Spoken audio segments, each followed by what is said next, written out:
Far from the growth Labour promised, tens of thousands of children will be tipped into poverty by welfare cuts.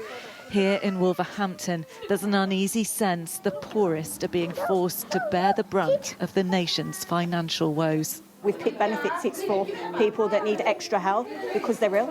So why would they target that? I'm confused. The government would argue it's about getting more people into work. Yeah, which is a good thing, is what they need and what people need. But how are they going to help getting people back in work? By making them cuts. Philippa has diabetes, but her recent application for the disability benefit PIP was rejected. She wants to appeal, but doesn't hold out much hope. It's always a certain section of the community that gets targeted, and it's always those that are on low incomes.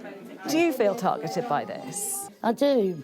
So will you now be looking for a job if you can't get these? Not now, because my son's got disability living allowance, which means I can become his carer, and that's the opt-out of getting a job.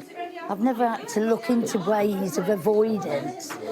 Many of the families who come to this community centre are struggling. Would cutting those benefits encourage more people to go to work, do you think?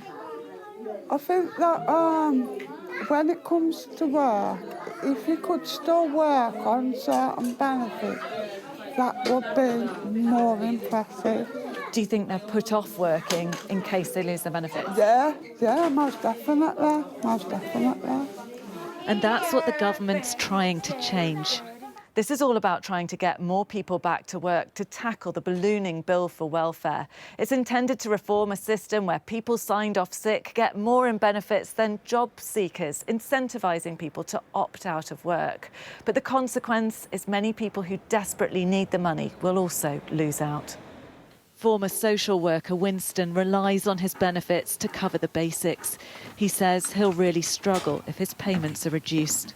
Well, losing that money is going to have a major impact on us because we're just about managing now. So you're going to have to restrict heating and which food you buy? Yeah, you're going to have to restrict and cut right back. If more people are forced back into work, the government will have achieved its aim. But at what cost to those pushed deeper into poverty?